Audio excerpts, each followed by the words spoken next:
Hello, Hardcore Finance Show listeners. Today, Alex and Shimon are doing a very special episode outside on the streets of our nation's capital. Walking around DC, looking at the beautiful metro buses, the beautiful buildings, the people, and walking to the National Mall. So, today we decided to get together a little bit, walk and talk, and record this pod. We'll really let's talk about Tornado Cash and Ethereum's proof of work to proof of stake conversion. What do you think about that? Yeah, sounds like great topics to me. Tornado Cash is very fitting because here are the halls of power of the federal government, which is who arrested one of the guys that were involved in Tornado Cash because apparently they violated OFAC sanctions. So let's talk a little bit about what happened. So here's what happened, right? Tornado Cash is a mixing service. It mixes coins. And for the first time ever, the federal government put essentially code, which is Tornado Cash, onto the OFAC list, basically saying that anybody using coins from there is violating, international sanctions and so on and so forth. And the interesting part, though, is a couple of parts. It's the first time people put code on the OFAC list. Usually it's individuals.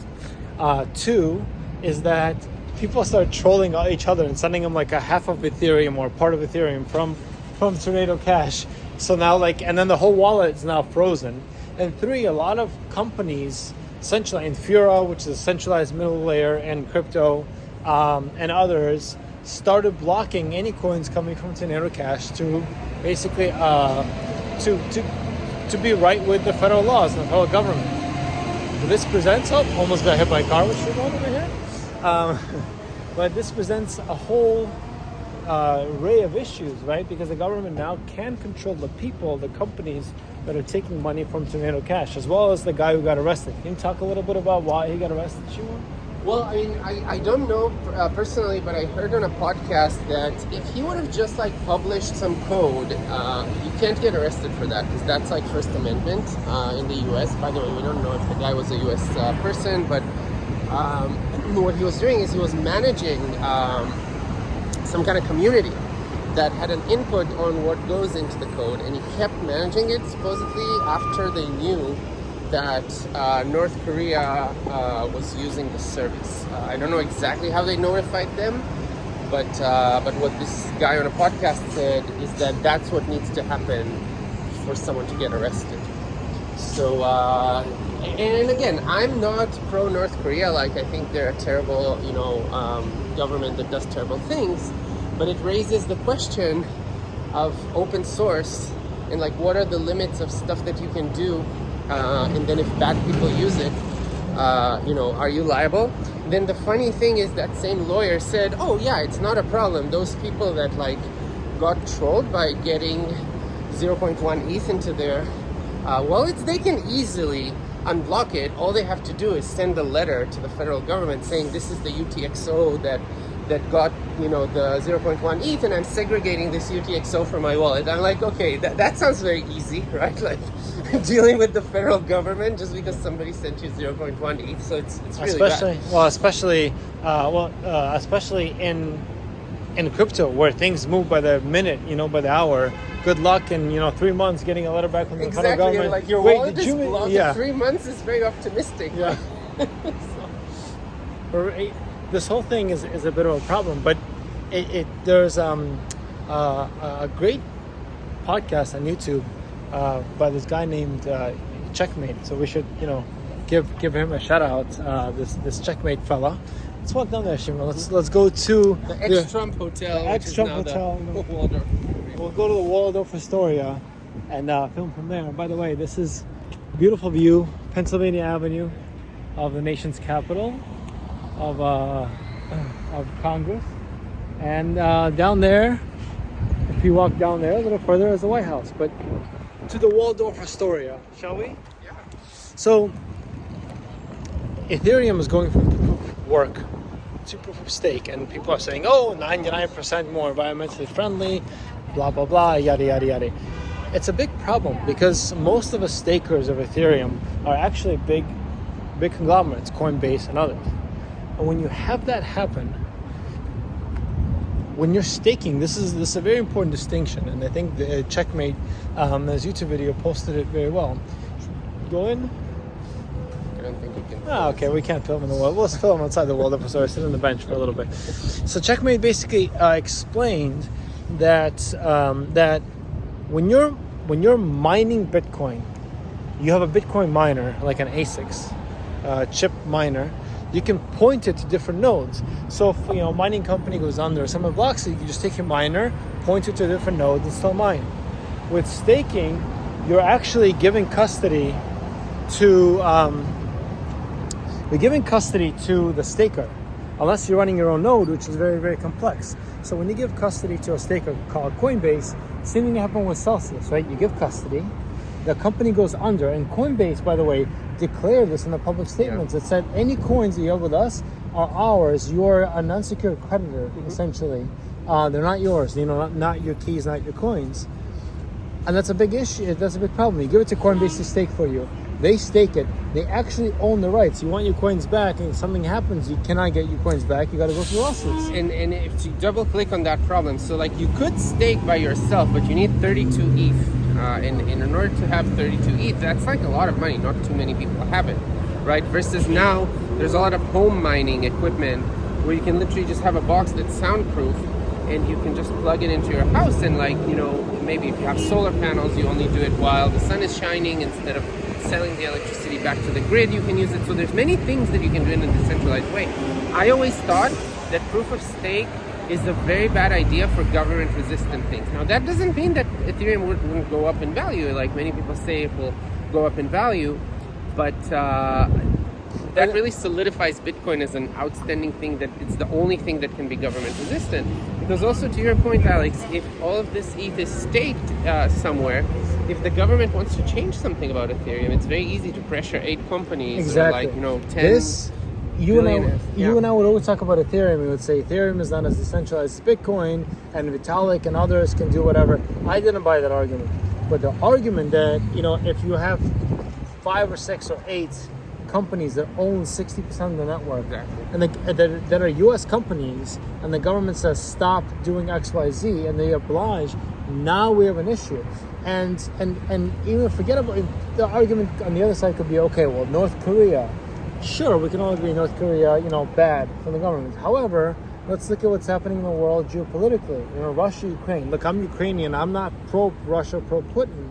But any country in the world, the U.S. can say, you know what, we're now against Russia and her allies. Russia, Iran, North Korea, China, Venezuela, Brazil, South Africa. They're all now forming India. They're all forming this group of BRICS, right? So what? Does that mean that half the world now will be not allowed to participate, on Ethereum because the U.S. government says so, and the stakers and local U.S. stakers are going to stop it. So we're going to stop Indians from joining. This is a very plausible scenario based on what's happening, and that's a problem. Yeah, and not only that, but the idea is not just sanctioning countries. Like, for example, we all know that there's a big problem with debt, global debt. And so at some point, there's going to be a lot of inflation, or there's going to be a lot of economic instability. Guess who they're going to blame for the economic instability? They're going to blame people who hold crypto, because if crypto appreciates, right? And if it really acts as a hedge against the current system. And so they don't even have to block. They can say, look, we need a 20% tax on every transaction in crypto, like a special sales tax or whatever. And then if most of the validators sit in the US, they don't even have to sit in the US. Like if it's a company, let's say, that sits outside of the US, the US can just say, if you continue doing this, we're blocking you from Amazon Web Services and Google Cloud and Microsoft, right? So there's a lot of levers that the US can pull against big corporations. Now the question is, some people say, well, the staking will be decentralized. But I don't think so. I don't think enough people have... I think if you have 32 ETH, you're much more likely to have a lot more than 32 ETH. Yeah. Right? And so it's like a centralizing force. It's going to be centralizing also because staking... let's walk. Shimon wants to walk. We're going to walk... Why don't we walk down there, down in Pennsylvania, towards the capital a little bit. Look, staking is going to be centralized because it's hard to do. It's just very hard to write your own code and actually stake. So you're going to deposit it somewhere to stake for you. How many of us now stake Polkadot, Cardano, and so on? If you own these coins, you don't stake it yourself. You go into a pool and you go into tools that are staking it for you. And then we're the crypto advanced.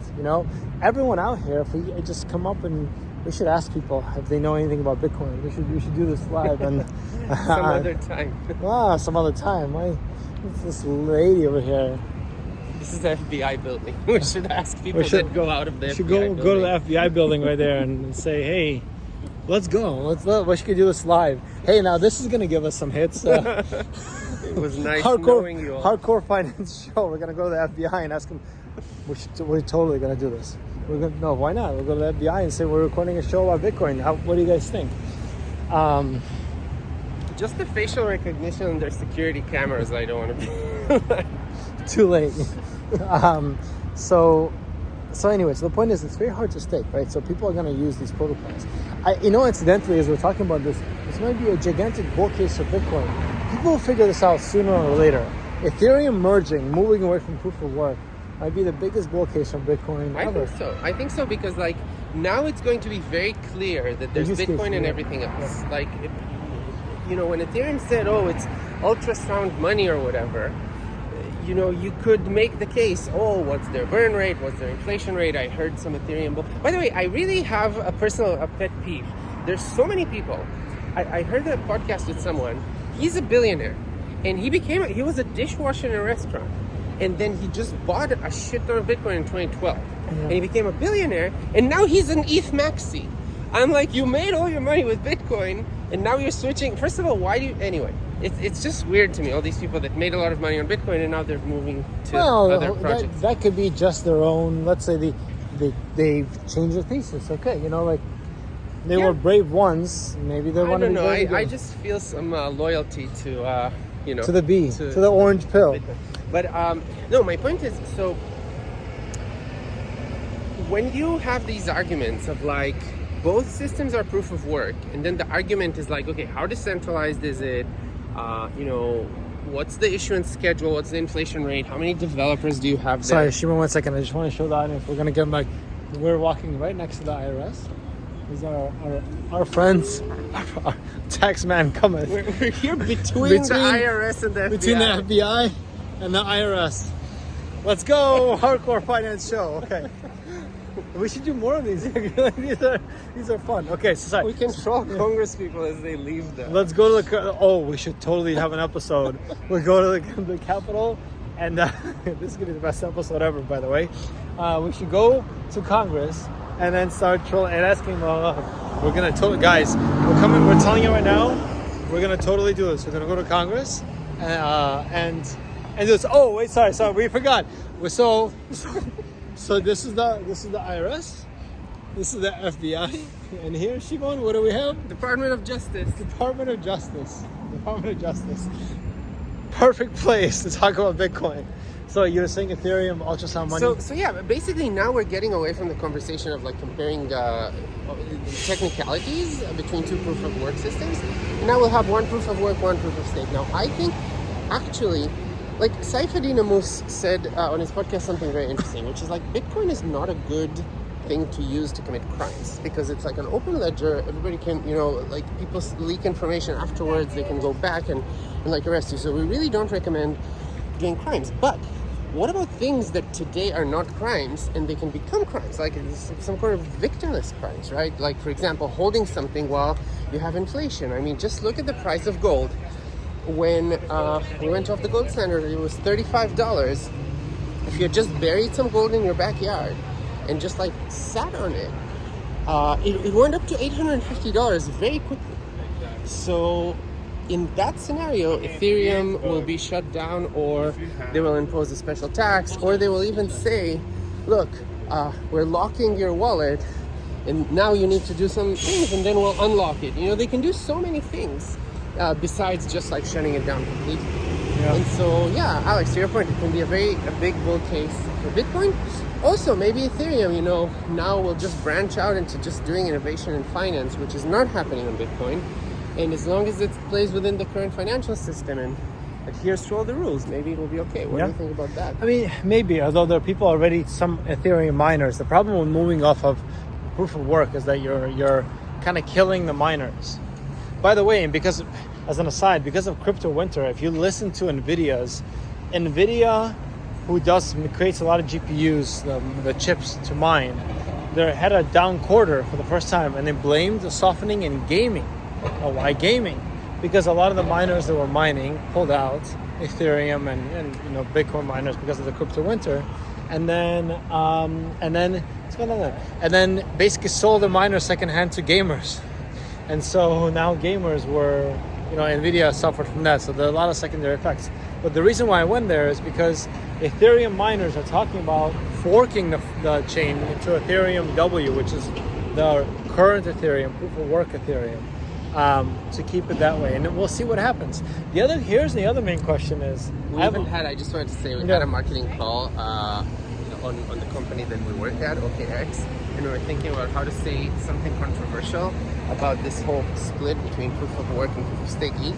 And my idea was to do a meme where you show the pyramids and you say, we believe in proof of work. It got rejected, but I still think it's a good idea. Well, the Egyptian pyramids? Yeah. Nice. Let's go there by the water. Well, I was going to ask you this. We talk about NFTs, and I believe in them. You are more skeptical. Here, we'll come around here. Here's a thought, right? If you had an NFT on Ethereum, which most NFTs are there, the value is that this is the only one. Here's the proof this is my only one. Ethereum forks.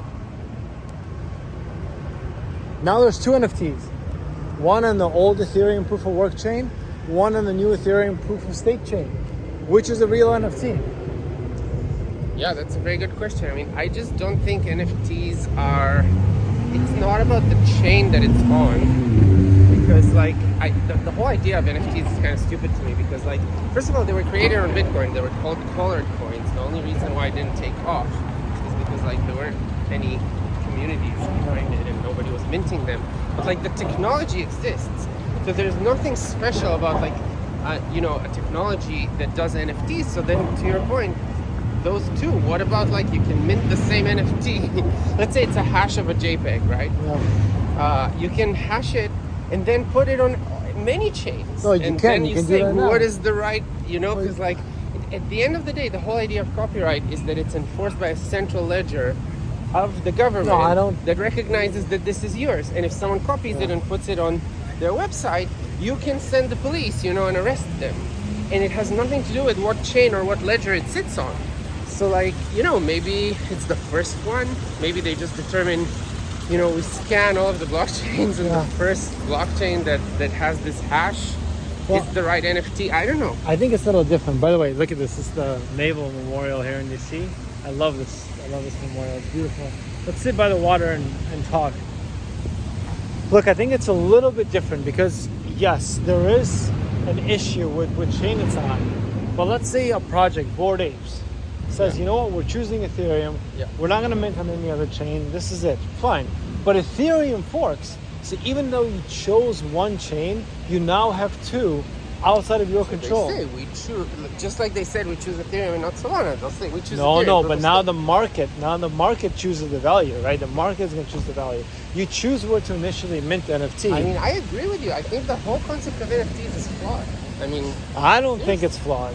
It's a signature. It's a digital signature. It's flawed not because technically it's flawed. Technically, it's a good concept. It's basically a receipt. But the question is what is the enforceability of that receipt? Well, but if I take a Bored Ape, right? Take a screenshot. Yeah. Put it on my website. Yeah. Nobody can do anything. No, but that's fine. Just like you have fine art and people. Most of the fine art in the world right now circulating, even in museums, are fakes. Did you know this? No, I didn't know that. So it's the same thing, right? It's not the real one. This is just authenticity of the art piece. But you can take a JPEG and you can take a replica, but then somebody's saying, hey, well, this is I'm now selling you the original, and the original has a little bit more value than But again, that. that's the idea that the fake versus original, you could maybe not distinguish it with your eyes, but you can test. It's an objective thing. Yeah, it's the same thing here. You can see, hey, it's in the blockchain. This is the original. I have the private keys to the blockchain signature. Yeah, but that means that somebody has to care. Again, if I put it on my website, someone has to care to check a But just the blockchain. same thing. You can put a poster of a Monet in your room, and someone has to care that, hey, it looks exactly the same, but it doesn't have the same. You can have, here, I'll make it a different example. World famous artists right now replicate a Monet because they have preservers, right? Yeah. People who preserve art pieces, Yeah. they literally get the strokes right, and they can create the same piece, but it's not the original. It can look, that's why most of them are fake now. It's sometimes very hard to tell. So then someone has to care that it's not the original one. I mean, I think the key is really the timestamp. So that's the idea, because like you can scan all the blockchains and you see, okay, what is the first blockchain that has this hash? Exactly. Yeah. But in the case of a fork, the timestamp is exactly the same. It's in one chain and the other chain. But isn't it like an airdrop, basically? What do you mean? So like when it forks, you own stuff in the previous fork as well. Yes. So then what's the problem? Whoever owned the NFT still owns both. Sure, fine. And so all they have to do is Bored Ape has to say we only support the new chain or whatever. Maybe. Let's see how it But how what's it the shakes problem out. with that? The problem is, do you now have half the value? Is it 70-30? Is it 80-20? Is it 50-50? No, but it's the same person that owns it. Sure. The whole thing is it's non-fungible. If it was fungible, I would agree with you. But if it's non-fungible, whoever owns the non-fungible thing, right? Like now you own. But I guess the market then decides. Now you own two of them. One, they could say, hey, I want to pay $1,000 for the one on Ethereum, and only $100 on the one that's on Ethereum proof of work chain. Yeah. This whole thing to me, I don't know. But I mean, it's an interesting. What do you think would be the value of if they split the value of the token itself of Ethereum proof of work? I guess the same thing. The market kind of decides and speculates on the value, or we'll see where people build. Right? Do they build in a proof of stake chain or a proof of work? I think this. I guess same thing of Bitcoin Cash. Yeah. Why is Bitcoin Cash still trading? Or what value does it have? Who's building on it? I mean, it's Just speculation. But it's very, very low. The value went almost to zero. Sure. Same with Bitcoin SV. Fair enough, right? So I think over time it'll probably be the same thing. Maybe the market just decides these things, and ultimately it will for NFTs as well. The market will. But my money is on the proof of stake because everybody, like all the main developers, are behind it. So like I don't think it's even a question. But in this case, this is what's interesting to me. It might be different because I guess it's the same. This is the block wars of 2017. Yeah. Now in Ethereum, miners are against and for proof of work.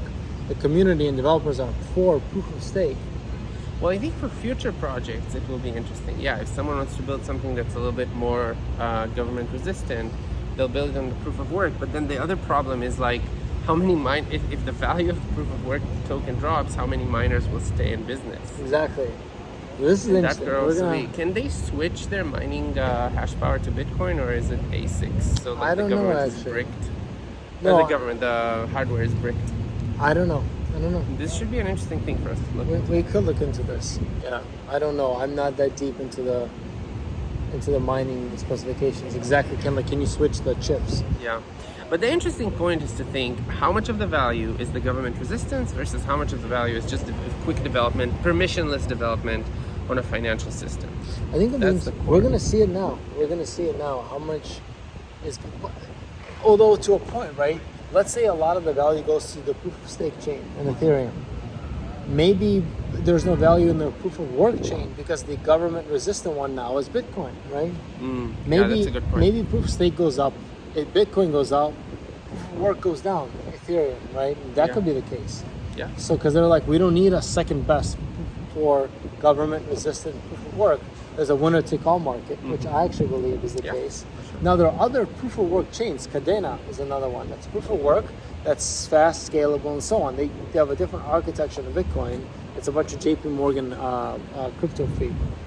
But I mean, the whole thing, it's not about the proof of work itself. It's the whole ecosystem. It's how many miners you have that participate, the hash power, and all of that. So, but it will be very interesting to see further government action against this and how the network develops on Ethereum. For sure. What did you think about first walking and talking episode? Yeah, you guys tell us. Leave some comments. If you liked the episode, hit like, and we'll do more episodes like these. If you want us to ask Alexandria Ocasio-Cortez what she thinks about Bitcoin, we can totally do that. Oh my God. Put it in the comments. If we get a lot of votes, we'll go there. We should totally go in front of Congress and do this. And especially Alexandria Ocasio-Cortez.